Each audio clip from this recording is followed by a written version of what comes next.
Ini, Filipina mendapatkan peluang awal segera setelah pertandingan dimulai. Namun untungnya, skema bola mati yang mereka terapkan tidak berhasil dimanfaatkan dengan baik karena tak mampu mencetak gol. Pada menit kelima, Filipina terpaksa kehilangan penjaga gawang mereka, Patrick Deito, setelah mengalami cedera akibat benturan dengan Raihan Hanan. Setelah jeda perawatan selama 5 menit, Deito digantikan oleh Quincy Kamrat. Filipina kemudian lebih agresif dalam permainan dan memegang kendali bola, sementara timnas Indonesia justru kesulitan menekan lawan. Hingga menit ke-15, Indonesia masih kesulitan menembus pertahanan Filipina dan seringkali terjebak di area pertahanan sendiri. Meskipun ada beberapa upaya kerjasama antara pemain seperti Asnawi Mangkualam dan Marcelino Ferdinand, penyelesaian akhir yang kurang tepat seringkali menghambat serangan Indonesia. Di sisi lain, Filipina juga mampu menciptakan peluang berbahaya, seperti yang terjadi pada menit ke-20 melalui tendangan bebas yang diteruskan dengan susunan bola mati di depan gawang. Tetapi, Cahya Supriyadi berhasil menyelamatkan peluang tersebut. Indonesia mulai mengambil inisiatif dengan tendangan bebas pada menit ke-25. Namun upaya Marcelino Ferdinand langsung dihadang oleh Kamrat.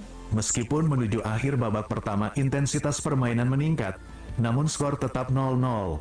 Pada menit ke-42, Indonesia harus bermain dengan 10 pemain setelah Muhammad Ferreri mendapat kartu merah akibat pelanggaran terhadap pemain Filipina. Meskipun pemain timnas Indonesia menunjukkan kerjasama yang baik, mereka masih kesulitan dalam menyelesaikan peluang dengan efektif. Kesulitan dalam menyelesaikan akhir seringkali menjadi kendala dalam mencetak gol. Pada awal babak kedua, pertandingan masih sama-sama imbang saling serang. Di posisi lain, Vietnam unggul 1-0 vs Myanmar. Posisi ini bisa membuat lolos timnas Indonesia ke semifinal. Untuk lebih tua hasil akhir dan lolos tidaknya, cek di judul kami. Kritikan tegas Erick Thohir terhadap sikap pelatih timnas Indonesia Sintayong yang keluhkan jadwal padat Piala AFF 2024 mendapat sorotan dari media Korea.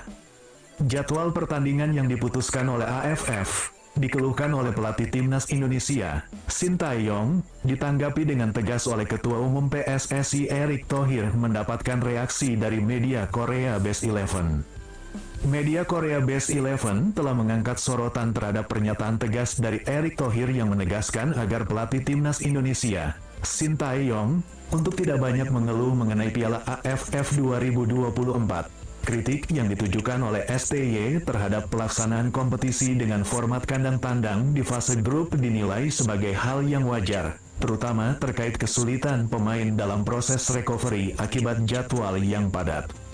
Sintayong menyoroti bahwa Piala AFF sebaiknya digelar dengan sistem home turnamen di fase grup untuk memberikan istirahat yang cukup bagi para pemain seiring dengan jadwal yang intens. Walaupun demikian, Erick Thohir, Ketua Umum PSSI dan Menteri BUMN, menanggapi kritik tersebut dengan menegaskan bahwa semua format kompetisi pasti melelahkan, namun menekankan pentingnya fokus pada program yang telah disepakati agar tim dan pelatih dapat berkonsentrasi untuk mencapai